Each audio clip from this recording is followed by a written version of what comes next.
मेरी शादी मुकेश नाम के लड़के के साथ घर वालों ने की है, लेकिन जवानी के इस वक्त में पति मुझे छोड़कर विदेश चला गया, जिसके बाद मेरे लिए कुछ जिंदगी में रस नहीं रहा। पति भी विदेश में होने के चलते कभी कभार बात करता था। शादी से पहले मुझे विश्वास था कि मैं उससे प्यार करना सीख सकती हूँ और मैंने किया भी, लेकिन वह अभी तक मुझसे प्यार नहीं कर पाया है। मैं हमेशा उसके प्यार के लिए तरसती रहती हूँ। मैं जब भी उससे बात करने की कोशिश करती हूँ और काम से व्यस्त होने की शिकायत करता है। उसके पास मेरे साथ वक्त बिताने के लिए बिल्कुल भी समय नहीं है। वह मुझ पर ज्यादा ध्यान नहीं देता। सच कहूँ तो मैंने अपने जीवन में इतना अकेलापन शादी से पहले कभी महसूस नहीं किया था। मुकेश के साथ चीजें बेहतर नहीं हो पाने की वजह से मैं अपना सारा समय अपनी सास के साथ बिताने लगी। सौभाग्य से वह एक बहुत ही प्यारी और देखभाल करने वाली महिला है। वह भी मुझसे बात करना पसंद करती है। उनके साथ मेरा समय अच्छे से कट जाता है, लेकिन जब रात आती है तो मुझे भी लगता है कि दूसरी महिलाओं की तरह मैं भी अपने पति के साथ रोमांटिक पल बिताऊं, लेकिन मेरी किस्मत में ऐसा नहीं था। हमारी शादी को 1 ही साल हुआ है। ऐसे में हम कुछ ही बार इंटीमेट हुए हैं, वो भी उसके मूड के हिसाब से।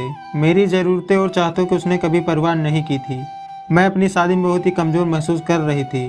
किसी बीच विशाल का छोटा भाई ऋषभ न्यूजीलैंड से अपनी नौकरी छोड़कर भारत वापस आ गया। मैं उससे पहली बार मिल रही थी। मैंने उसे शादी में नहीं देखा था। ऐसा इसलिए क्योंकि उसे उस समय वापस आने के लिए वीज़ा नहीं मिला था। ऐसे में जब वो वापस आया तो मैं उसे देखकर पूरी तरह दंग रह गई। ऐसा इसलिए क्योंकि ऋषभ देखने में बहुत ही हैंडसम है। उसके पास न केवल अच्छी खासी हाइट है, बल्कि उसकी आवाज़ भी बहुत ही अद्भुत है। उसके साथ बातचीत करने के बाद मेरा दिमाग में जो पहला विचार आया वह यह कि वह लड़की कितनी भाग्यशाली होगी जिसे अपने पति के रूप में ऋषभ मिलेगा। ऐसा इसलिए भी क्योंकि उसका नेचर बहुत ही कमाल का था। वह न केवल सबकी देखभाल करता था, बल्कि उसकी इस अदा पर मैं भी उस पर मरने लगी थी। मैं अपने पति से तंग आ चुकी हूँ। मैंने उसे कई बार रंगे हाथों पकड़ा है। ऋषभ इतना हैंडसम था कि मेरा ध्यान उस पर से हट ही नहीं रहा था। मैं नहीं जानती कि मुझे क्या हो रहा है, लेकिन धीरे धीरे मैं इसके प्यार में पड़ गई।